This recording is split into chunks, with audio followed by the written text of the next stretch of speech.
Okay, everybody, today is Wednesday, the 25th of March, and I'm going to do a big update on 3i Atlas because something is happening very, very powerful.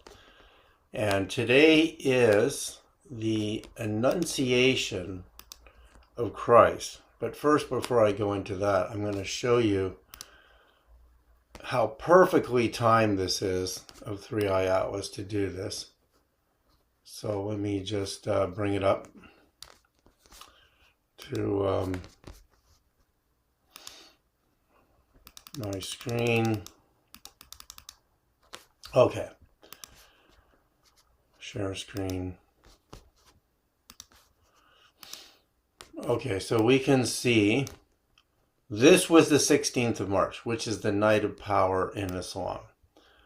And this is when 3i Atlas, you can see here with my little cursor, was the closest distance to Jupiter. But it crossed the orbit of Jupiter between the 24th and the 25th, is when it actually crossed Jupiter's actual orbit. You can see if I go in 3 dimensions here. So that's today. So this is on both the Orthodox and Catholic calendars, the Annunciation of Christ, which is incredibly perfectly timed. And I get this message yesterday from a very close friend of my deceased wife, Crystal Sereda, that I won't name this person just for privacy reasons, but they were very close. They're both moms. This person is a mom. And she says Crystal appeared to her in a lucid dream on the morning of the 24th. So that's when 3i Atlas is inside the orbit of Jupiter, or just entering it. And in the dream, this woman is very tall. And the top of her head came up to Crystal's chest, and Crystal was huge. And she looked down to see if Crystal was levitating, but her feet were bare and in sandals, which is really, really perfectly timed. So I wrote this friend, because she was a friend of our family's, and I told her that it's within it's within 24 hours of the Ascension Day.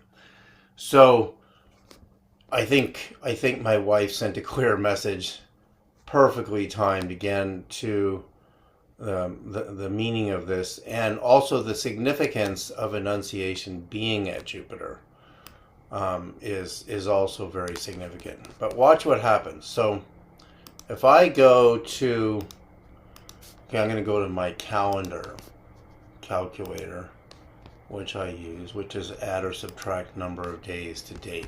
So if I go here, okay, so if I go to when Christmas is celebrated, the birth of Christ, 2025, and I'm going to minus a full human birth cycle, which is 280 days. That's a full human birth cycle, 40 weeks. And it comes to the 20th of March, which is spring equinox. Now, that means, of course, babies can be, not all babies are exactly 280 days. Note the Great Pyramid is 280 royal cubits tall, perfectly. Okay, so what this means is, because 3i Atlas was still in its closest distance to Jupiter on the spring equinox.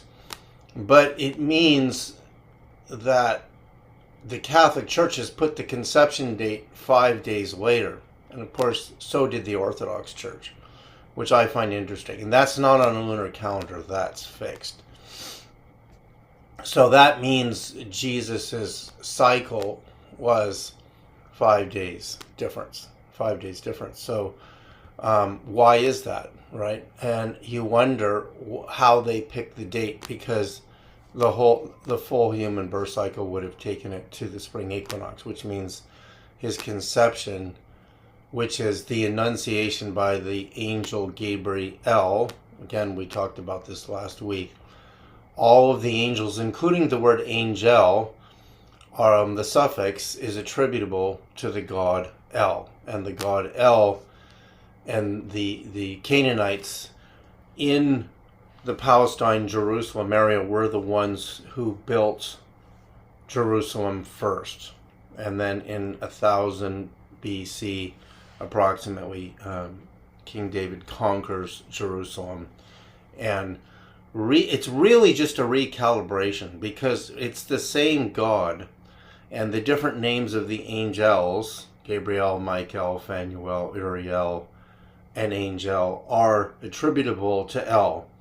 And the Tetragrammaton, which cannot be pronounced. Let me just go into this a little bit, because the Tetragrammaton. See, a lot of people ask me this, and is the 4 letters which represent the real vibrational aspect of I am. Okay, so this is the Tetragrammaton, right? This is what it really looks like. And really, it shouldn't be translated. It shouldn't, there's no vowels that should be placed in it. Now, if we look at the idea that the angels still have the suffix in their names attributable to El, and what people call Yahweh or Jehovah or Jah, or there are different interpretations of the Tetragrammaton, but it actually means the same thing. And in fact, in Peter Le Messurier's book, The Great Pyramid Decoded, he illustrates the origin of Khufu's name, who is attributable to the Great Pyramid itself. Question mark, is he really the builder of the Great Pyramid? His name originally was Huffa, which became Kuffa, which became Khufu, and it means the same thing. It was a Tetragrammaton itself. Now, Jesus' original name,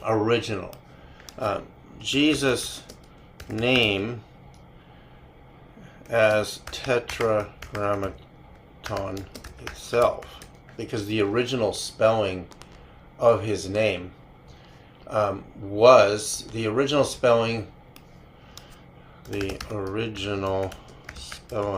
of Jesus' name in Aramaic. Spelling of his name. I don't know if I'm going to be able to find this on. Here it is. It's right. You can't see this. It's so tiny. Let me see if I can see it in here in the original, because it's right here. This is it. How can I make this bigger? This is,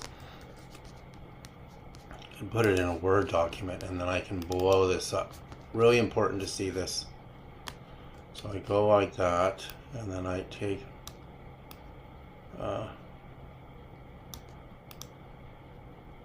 this, because they're Hebrew letters. It's not.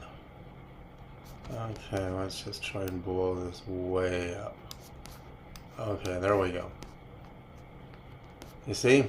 Here we go. Let me go to stop share, reshare.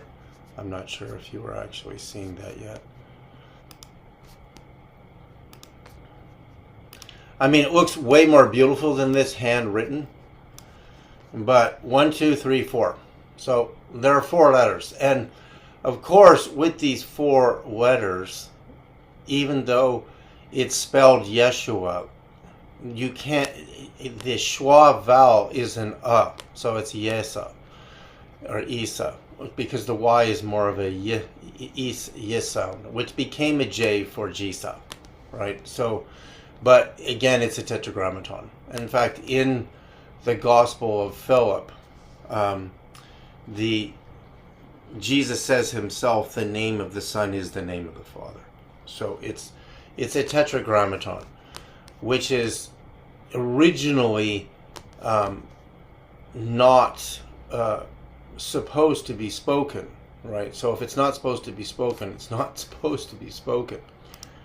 So this is really, really important, because we just read Yeshua as it sounds phonetically, but again, his name transliterated in different languages, different cultures. Like in the Greek, it's Jesus, right? And then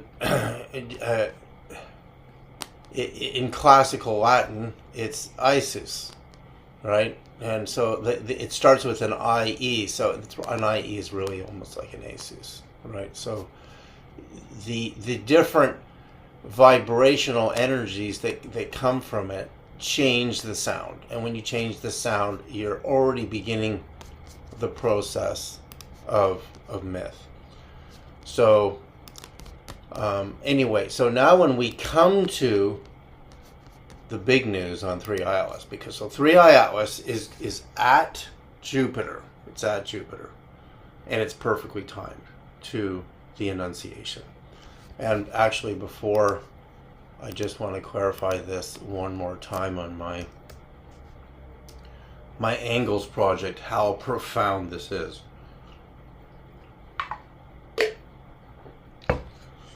That the angles are a language, because angel and angle are really mystically connected. I mean, they're more than connected. They're synchronistic. Okay, so let me go to my share screen so you can see this again. The intelligence of 3i Atlas, again, what it's physically doing in the solar system, we're already seeing our whole world change energetically. Last week I talked about how the Buddhist monks started their walk October 26, 2025, exactly when 3i Atlas was at position 591. And the number of years between the Buddha's enlightenment and the birth of Christ is 591 years. So, and of course, my wife communicates to me, 591 days after she died, audibly, very clearly. So you can see, of course, the war, the reshaping of the Middle East is at hand, all happening as 3i Atlas was approaching, on its close approach, very close approach to Jupiter. So what's important here, again, in my angle line, which is make sure I got the right line here, is the 26-degree line, which is the ascending passage line in the Great Pyramid, runs right through Bethlehem and John the Baptist, where Jesus was baptized. And the Church of John the Baptist is just off a tad in that line, in its angle, probably by a degree to a degree and a half. And my 38 to 39 degree line, remember, 38 to 38, so if something is rising in the east, if I'm the Great Pyramid here, and I'm looking east, this would be east if I'm the Great Pyramid, and I'm rising between 38 and 39 degrees to the east. When I reach my ascension, I will be Great Pyramid angle between 51 and 52 degrees off of the north axis. So it's so perfect, this angle, because again, this angle runs from the Great Pyramid through the Zaytun Church, where the Mother Mary appeared in 1968 multiple times. Right here, the Apparition Church of Mother Mary is right here on this line, and my balloon actually moved somehow. then it runs right through Nazareth. The reason I bring this up is because this is Annunciation location. This is where Jesus is conceived. So he's conceived, again, it's actually between 38 and 39 degrees. It's a very precise number, right? And this angle runs right through the Mary Magdalene family synagogue temple complex, which is a new discovery in archaeology. And this is where Jesus appears in his resurrected body 3 times, right? It's also, of course, where he walked on water, transcending the elements at this angle. But that angle is Great Pyramid angle, which is what I'm trying to tell you. Because if you're rising off the eastern axis, which is the spring equinox axis, is the east-west axis at 38 degrees. When you come to height, your Great Pyramid angle, 51.85 angle, perfectly above the north axis. So that means Jesus is actually conceived at Great Pyramid angle. And the star, again, is at play, which is at zenith, straight over his head the year he's born, right? Which is within 1 year of his conception, and that star won't change in 1 year. Just, I mean, a shaving. You're talking like, 5 decimals later, you'll see a change. So we see the perfection of the conception of Christ to the Great Pyramid once again. And 3i Atlas had clearly demonstrated all the Great Pyramid's angles, because when it was Christmas, it was Great Pyramid angle to Earth, and when it was Orthodox Christmas, it was the complementary angle to Earth. And the complementary angle, of course, is, so you take 90 degrees and you take Great Pyramid angle exactly, and the leftover angle to 90 degrees is the complementary angle. And that so there really are the same angle in a quadrant, because if I'm facing east and I come up between my 38 and 39 degrees precisely, and then I rise up, my north axis is 51.85 to be exact, and I'm 38 point something off of my east axis. So this is demonstrating the absolute proof where Jesus is conceived that he is correspondent with the architecture of the Great Pyramid, which has to be, therefore, then God's temple. It has to be, because again, on the summer solstice, the sun rises at Jerusalem temple here. It rises at the Jerusalem temple here at the 26 degrees, and Bethlehem if you're at the Great Pyramid. And in the winter solstice, if you're at Bethlehem, Jerusalem temple, the sun sets at the Great Pyramid. Perfectly. So there's just all the evidence of the world now. We now have all the evidence of the world that the missing chief stone of the Great Pyramid, where Jesus declares in the Gospels that I am the stone that the builders rejected, the headstone, the top of the Great Pyramid. So this connects him to Egypt, absolutely. There's just no question. I mean, I don't know how anybody, I'd love to see somebody try and argue this with me, because you just can't argue this, because as above, so below. This is just perfect.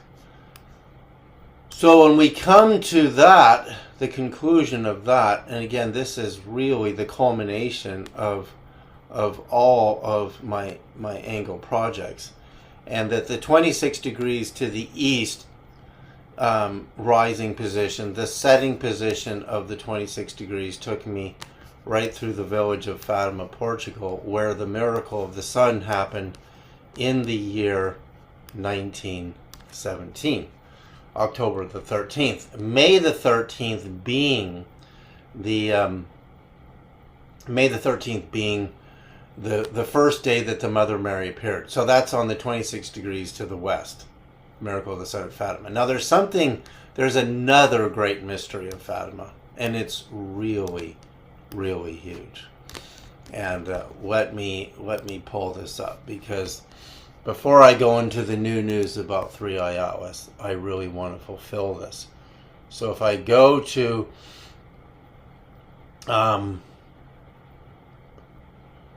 let's see if I can find my my graphic. Sun pyramids. Okay, here it is. Okay. Okay, so this is really important.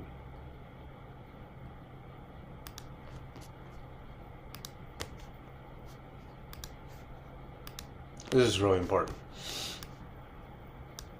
Okay, so if I take the height of the Great Pyramid precisely, according to Peter Lemaisurier's final measurement, 480.69 feet, converted to inches is exactly 280 royal cubits of 20.601 inches each. Okay, so the height of the Great Pyramid divided by pi. Now this experience happened, I was in meditation a few years ago now, where I hear Jesus' voice say, take the height of the pyramid divided by pi. So I did. Divided by 3.14159 is 153. Now 153 is Magdalene code because the gematria of her name is the number 153. But we know upon Jesus' resurrection, the apostles caught 153 fish. When they were trying to fish all night and they couldn't catch any fish, they caught 153 fish. You're not going to believe what that number is. Because that number is now showing up in another great mystery, which is the miracle of the sun at Fatima. Watch. So I'm going to go back to my calculator.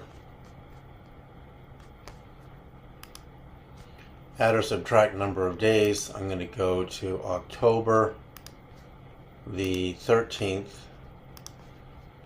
1917.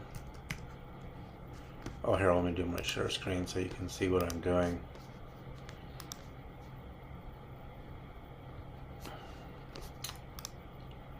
Come on.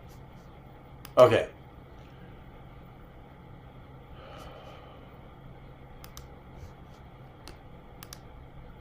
Okay, so here we go.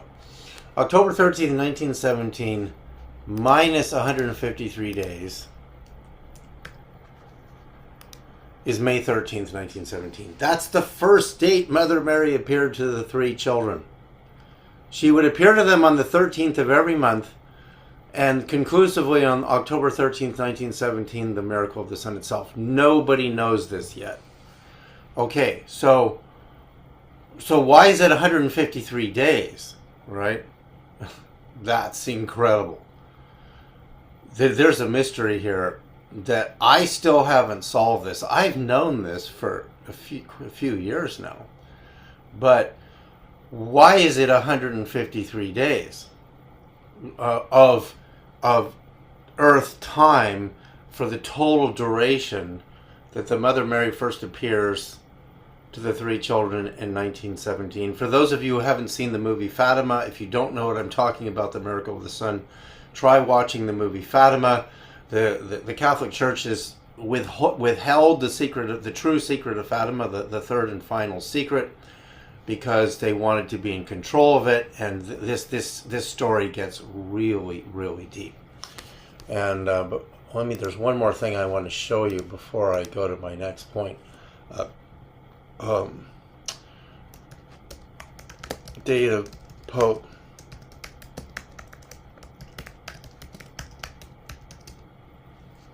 Okay, you got to see this. Does anybody remember anymore when Pope John Paul, the assassination attempt of Pope John Paul was May 13th, 1981, which means the assassin is speaking in code that why didn't you give us the real secret of Fatima that Mother Mary gave to the three children? Why? Okay, so there you are, May 13th. So the span of Fatima is 153 days. And the 153 number is proportional, of course, to the height of the Great Pyramid in pi. The Great Pyramid has another mystery I'm going to share with you in a minute. Now, this 153 number, I'm reading a new, one of Peter Lemaisurier's last books, which was on the Great Pyramid of Egypt and the Stargates, which I'm reading right now. And he found the number 153 in 2 other places than I have. But remember, Acts 4:10 through 12, Jesus refers to himself as the missing capstone of the Great Pyramid, not the cornerstone. The church eluded everybody by changing the Greek from headstone to cornerstone, because they didn't want you to know that the only building with a missing capstone, headstone, is the Great Pyramid of Egypt. And of course, that just simply, is impossible. So if I take the height of the Great Pyramid of Egypt, 480.69 times the golden ratio, 1.61803398887, it equals 777.77 feet. Now, base 7, all my coils are base 7. Base 7 is the closest you can get to Great Pyramid angle in 360 degrees. So if you take, with a whole number, so if you take 360 degrees divided by 7, you get 51.54. And that's incredibly close, and as close as you'll get with a whole number to resolving the angle of the Great Pyramid. So the Great Pyramid of Egypt has another mystery. So there's one more mystery I'm going to show you. And this is a hard one, and this involves frequency. So I'm just going to pull up my calculator and show you this. And then we're going to go to 3 Alice's big mystery. So if I take 480.69 feet, now, before I do this,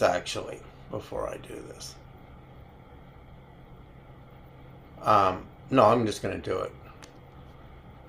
I'm going to square root it first. So what is the square root of the height of the Great Pyramid of Egypt? Is 21.9246. Okay, this is it, right? So, again, I want to cube root it. The root of the cube is, of course, there are no two-dimensional squares in nature. A square is a representation of one of the sides of a cube, and a cube is the tetrahedron turned on its side, turned on its flat side. So I'm going to cube root it, and that's the exact frequency of Earth, according to the Tesla-Schumann resonance. But the Tesla-Schumann resonance detectors are only accurate to 2 decimals, 7.83 hertz. But I've got the rest of the sequence, which has never existed before, which means I'm now accurate to 8 decimals on the frequency of Earth. And this is incredible, because I can take the frequency of Earth times the musical octave and go all the way up to frequencies that are musically attuned until I get to 1.026 megahertz. Okay, so then I can keep going and keep going. And if I keep going, I can get to the bands that we run the internet on. And if we could change them, we could reharmonize the fields on this planet. Now, Peter Lemaisurier's new book that I'm reading, I'm going to have some insights on it that I'm going to share with you later. In his new book, the pyramid, the Great Pyramid, is the Earth, but inversely, it's the arrangement of the 3 stars of Orion, according to Robert Bauval. But as I've demonstrated, it's also the mirror opposite to the north of the Lady of Heaven, which is the Andromeda constellation, because the 3 brightest stars, notable stars in Andromeda, lay perfectly to the layout of the 3 pyramids. So that sets up an Earth Stargate resonance, Earth Stargate resonance, which means if you have the frequency of the Earth and you have the frequency of those stars, which I have, you open up a portal between your Earth space body and those star space bodies. So then you start to open up a line of experiential communication.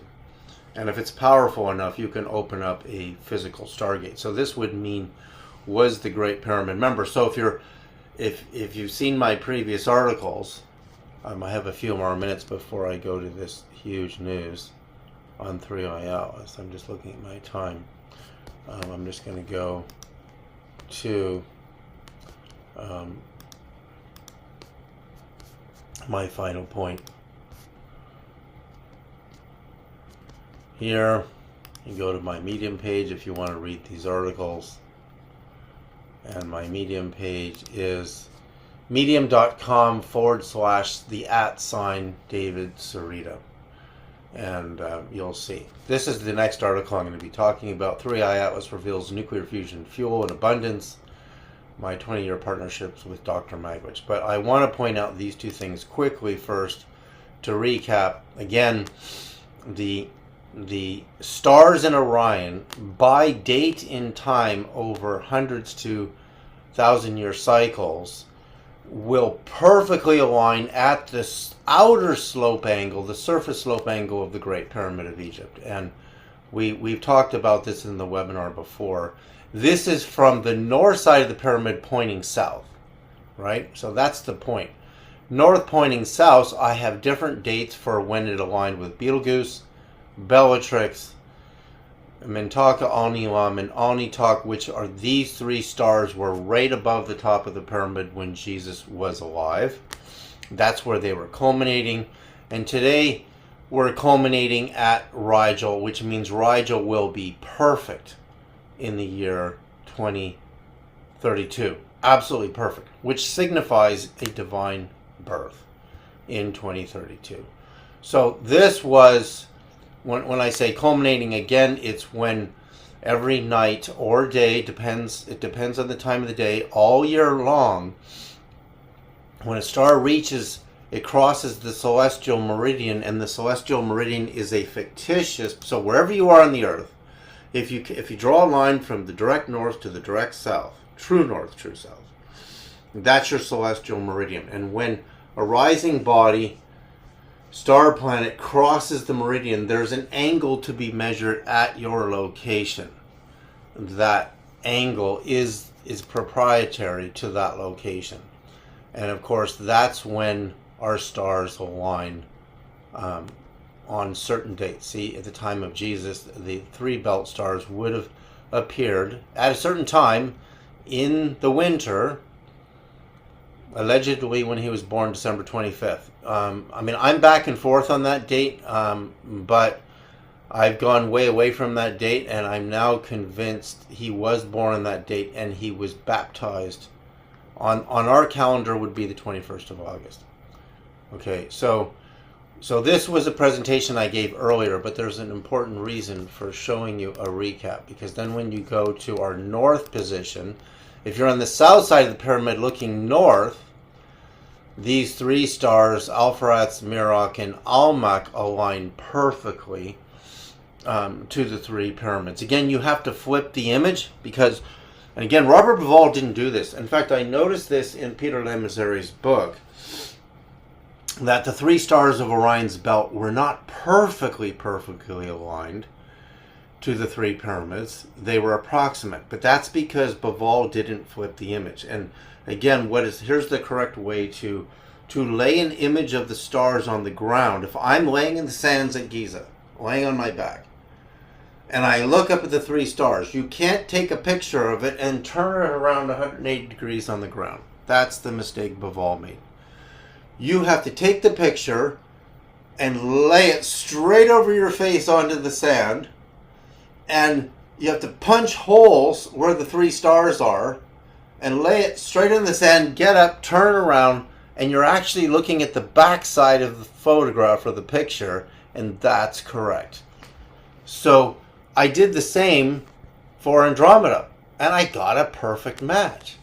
And this star, Almach, in Andromeda, the Lady of Heaven, who rises, this star rises at the time of Christ, at my 38 to 39 degree line to the east, and culminates at Great Pyramid angle and on a certain date. And then when Jesus is born in Bethlehem, this star is right over his head at zenith, at his crown chakra, Almach, which is the third pyramid.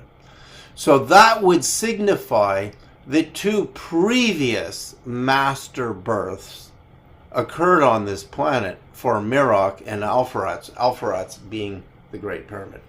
So in Robert Bauval's model, he actually has the incorrect pyramid to Orion's belt star, unless he has since corrected it by this method. And Richard Hogan and I have both talked about this in great detail. It was formerly thought, and this is from Piazza Smith's discovery, this is really early Great Pyramid research, that the Pleiades reached zenith straight overhead in 2170 before the Common Era, and that is not correct. It didn't reach true zenith. It was close, but true zenith would be 90 degrees right overhead. See, this is zenith. And Andromeda does reach true zenith, right? And we have the dates. They're all here. So we know that one star in Andromeda is the Lady of Heaven, the Mother of Christ, and where I was taken to in the crystal sphere UAP UFO, and that is just one of the most incredible things that's ever happened to myself or any human being. So now, if I go to my share screen on my nuclear fusion article. Okay, so 3i Atlas reveals, this was published by Avi Loeb, in its water vapor chemistry, a profound nuclear fuel called deuterium. This is the Avi Loeb article here, so I can just click on the Avi Loeb article. The anomalous high abundance of deuterium in 3i Atlas, and he goes on to illustrate this, but I love his last comment right here. Hence, the important question arises, since deuterium is fusion fuel, might its overabundance in 3i Atlas flag a technological signature? Loeb is not a nuclear fusion scientist. I worked for 20 years with Bogdan Maglich on his Migma reactor, trying to get funding for his Migma fusion reactor. And I'm going to, okay, no, that's the wrong article. So I'm going to come back to my article, and we're going to come to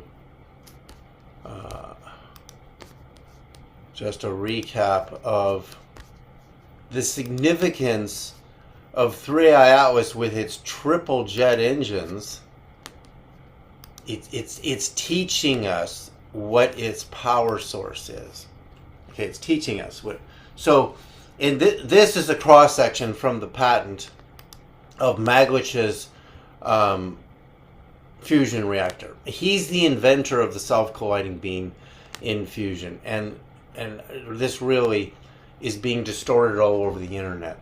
That they've removed his name in many places, which is really bad. So this was his reactor. I know this machine intimately because I worked with this for 20 years.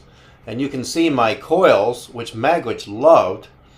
Maglich is an MIT PhD, a full professor of physics at Rutgers, and he's co-discoverer of the Omega Meson with Louis Alvarez, which is a subatomic particle category, and he discovered the last meson with him in these particle collisions. So Maglich invented this machine, and I knew Maglich very well, worked for him, was president of two of his companies, and he appointed me. I'm not going to read the whole article here. He appointed me director of the Los Angeles Tesla Foundation. Here's my letter of appointment to speak in the United States Congress. Now this is really interesting because the date we spoke, there was everybody with us. We had Nobel Prize winners with us. We had actor Harry Hamlin from LA Law with us, whose friend Al Gore was supposed to come to the hearings, but mysteriously didn't show up. And Tom Bevel, I remember him. He's the chairman of the Committee on Energy and Water Development, a Democrat. Also, we were being blocked. We were allowed to speak, but I'm going to get into this story a little bit. We were being blocked, and the reason we were being blocked, here's my letter of appointment by Maglich. Maglich is again from the same country as Tesla, and he created the Tesla Foundation, and he brought the bronze bust statue of Tesla to Niagara Falls, where Tesla's generators were deployed and technically still are to generate hydroelectric power. So he's appointing me director of Tesla Foundation to raise money for System for Electronic Fusion Energy, which is a consortium of Nobel Prize winning physicists at Irvine, California. And in this relationship there, Maglich had 5 different approaches to this machine. This is Glenn Seaborg with Maglich, who's the chairman of the Atomic Energy Commission, Nobel Prize winner. And I met with Seaborg, Maglich, and Seaborg's assistant, Albert Ghiorso, who's probably much more brilliant than even Seaborg. Very humble, relatively not known physicist. This is Ghiorso here.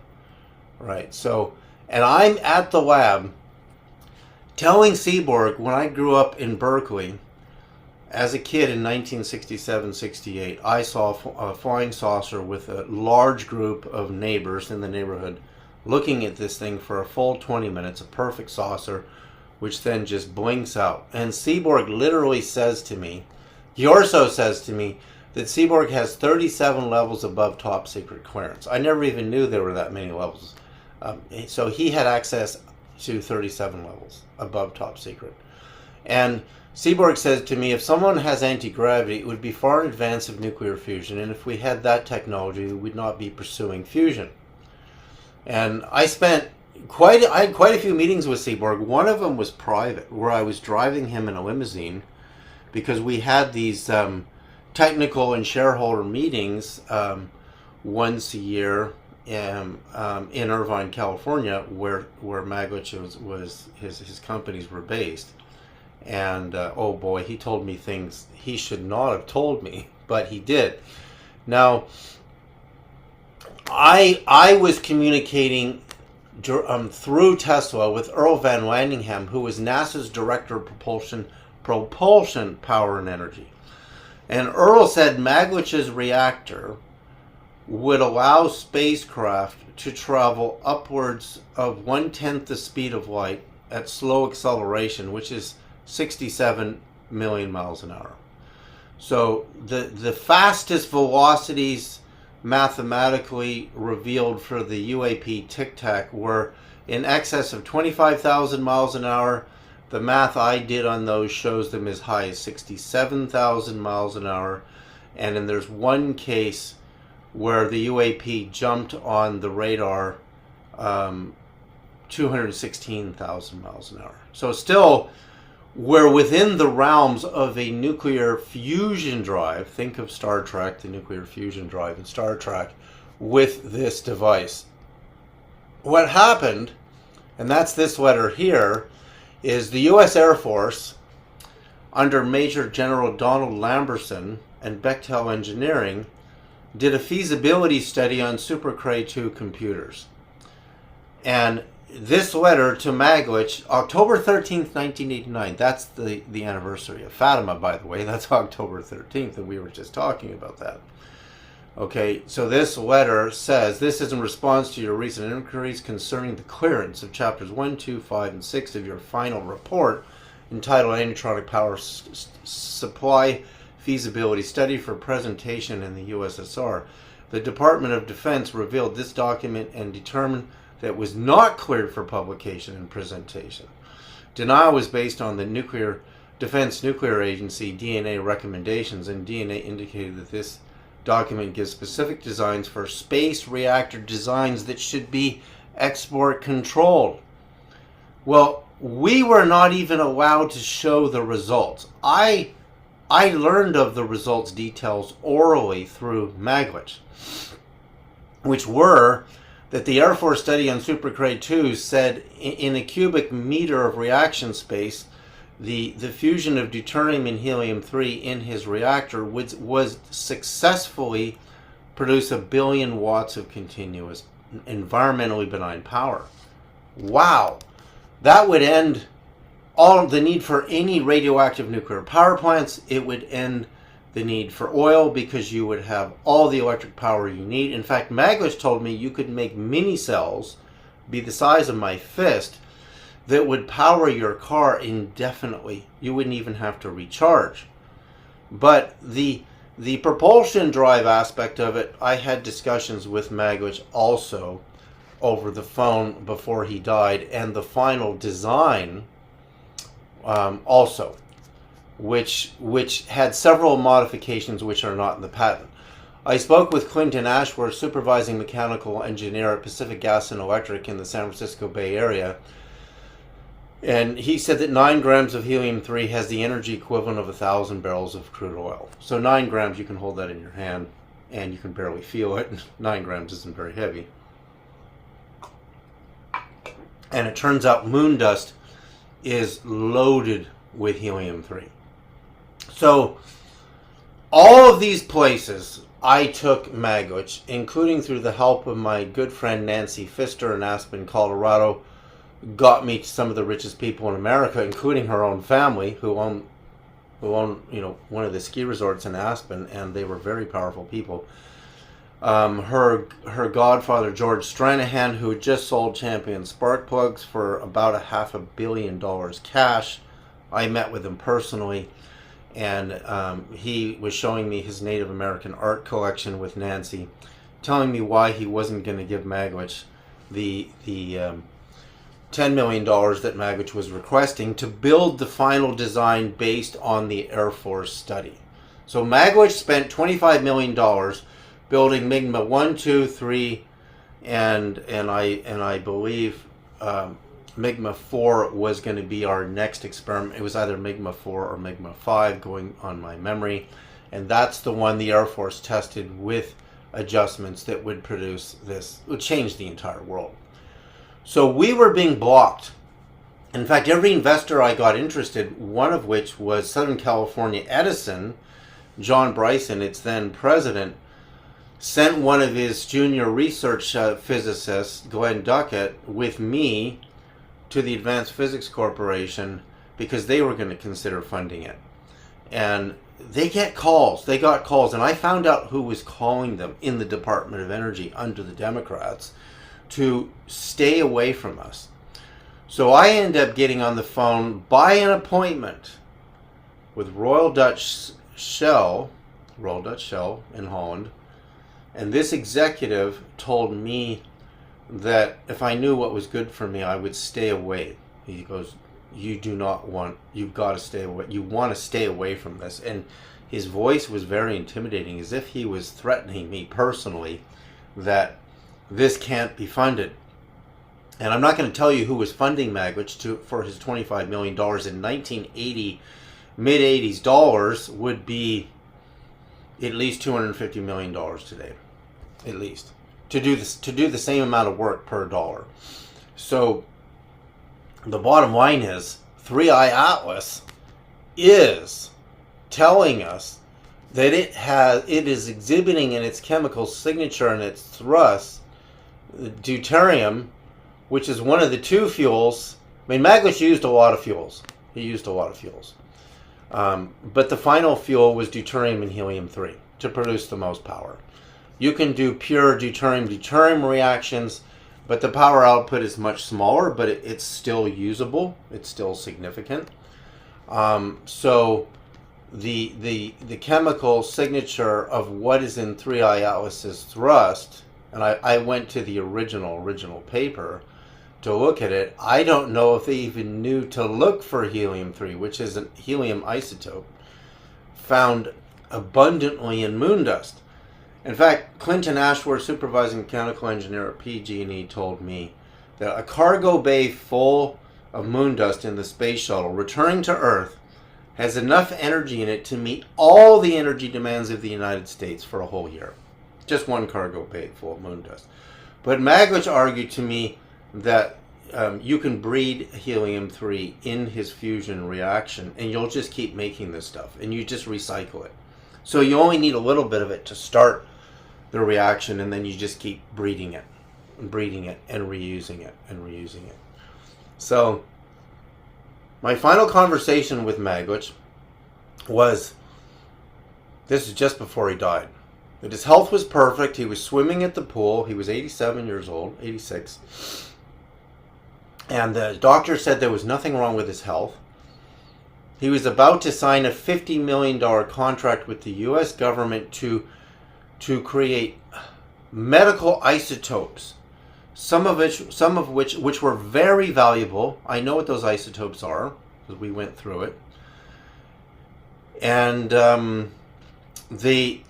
if he attained nuclear fusion, beyond break-even nuclear fusion, that would be a bonus. But the goal of the contract was just to make these super rare, expensive medical and other isotopes for military use. And so him and I went over my research in magnetic fields and the coils that I make, which he loved, and 3 proprietary changes to the design. And he absolutely agreed with me. There's no question he agreed with me. So we hung up the phone, and I was expecting him to hire me again as a consultant on the design modifications when he signed the $50 million. He mysteriously dies. So let me just go to Maglich's page. Bogdan Maglich. Actually showed Maglich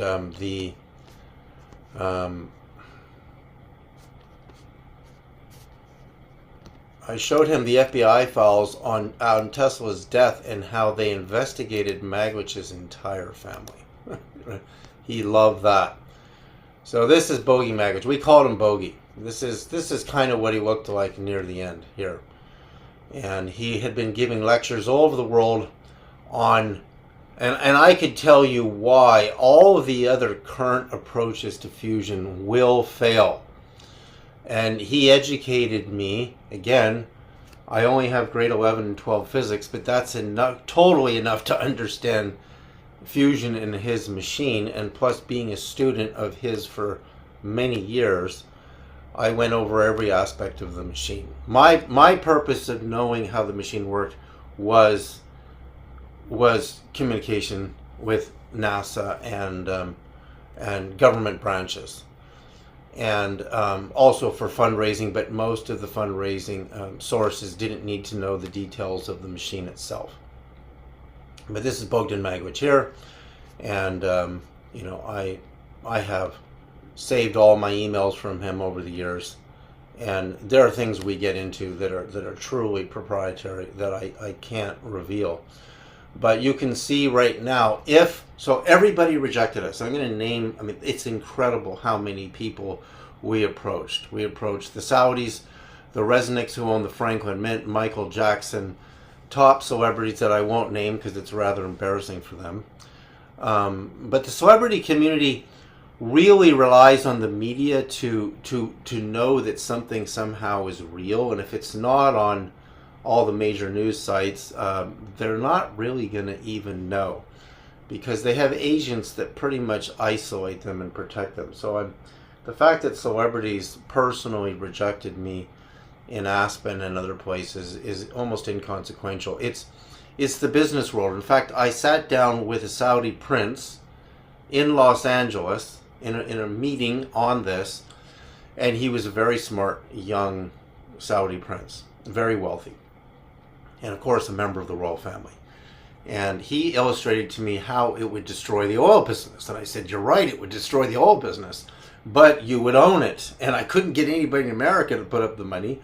And in fact, when I went to the Canadian government, my official response was from the Office of Energy, Mines and Resources Canada, that if the Americans aren't doing anything with this, then it couldn't be much of anything. So Canada is taking the back seat. And David Suzuki, the legendary Canadian, I don't even know if you can call him, he's a scientist, but he wrote, this is embarrassing. Suzuki wrote me, I should have kept that letter, that we didn't need to be pursuing nuclear fusion, and we need to go back to transporting ourselves using horses and baggage, carriages with wheels. He literally believed we needed to go backwards instead of forward. That was his answer. And I'm telling you right now, all the oil wars would not be happening had this been funded and mass produced. It would have been in use everywhere. We wouldn't even have radioactive nuclear power plants anymore. And we would have propulsion drives that could send us to Jupiter and Mars in super fast, like incredibly fast. And when I got into the conversation about the propulsion aspects of it, and there are other offshoot technologies to it that I can't even name. It's actually, see, people think that a Tesla will show up as soon as you need to make an advancement in technology. And somebody will just invent it. It doesn't work like that. The universe sends a genius like Maglich or a Tesla once every so many great cycles of time. See, it doesn't matter how much money you throw at fusion with all these different approaches. One of my favorite is the idea that people are going to point, it's like pointing two bullets at each other and hitting each other. Two fusion beams hitting each other head on, and you're going to get nuclear fusion. I think that is the biggest joke of all. There are 3 criteria you need to attain fusion. They're called the Lawson criteria. And for anybody who really wants to know, there's confinement time, temperature, and density. Maglich's temperatures, through his brilliant design, which looks just like my coils, it's an organized magnetic field that's geometrical, produced ion temperatures. You only need the atom itself, the charged atom itself, to heat up. You don't need to heat up a plasma to 100 million degrees, which isn't hot enough. That's not even hot enough. You need just under 1 billion degrees to fuse helium-3. He reached 10 billion degree ion temperatures. Nobody could believe it, but it was measured in the machine. I've seen the machine. I've been with the machine. The core of it is relatively simple. The instruments to measure what's going on inside of it are rather complex. But 10 billion degree ion temperatures. His confinement times were way better than all of his competitors. And I think that's why the Democrats were blocking this from the top, because they were hoping, because the government was putting all of its money in this Russian tokamak, total monster, heating up a plasma in a donut to 100 million degrees to fuse simpler fuels that don't produce as much energy, and they didn't get anywhere. But Maglich was arguing tokamak and fighting the Russians from the beginning. And he couldn't win. They were too powerful. So the international fusion consortiums were all funding Russian tokamak designs. Why? Maglich is an American. Yugoslav, like Tesla, born American immigrant, MIT PhD. We had everybody supporting us. And when I spoke in Congress, this is what Tom Bevel told me, the chairman.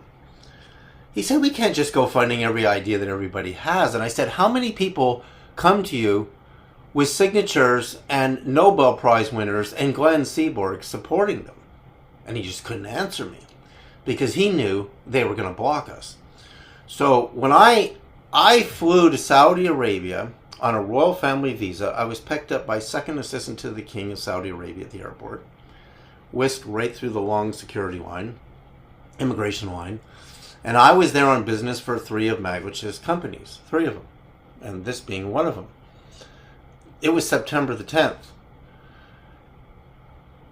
2001, and the next morning the Twin Towers came down.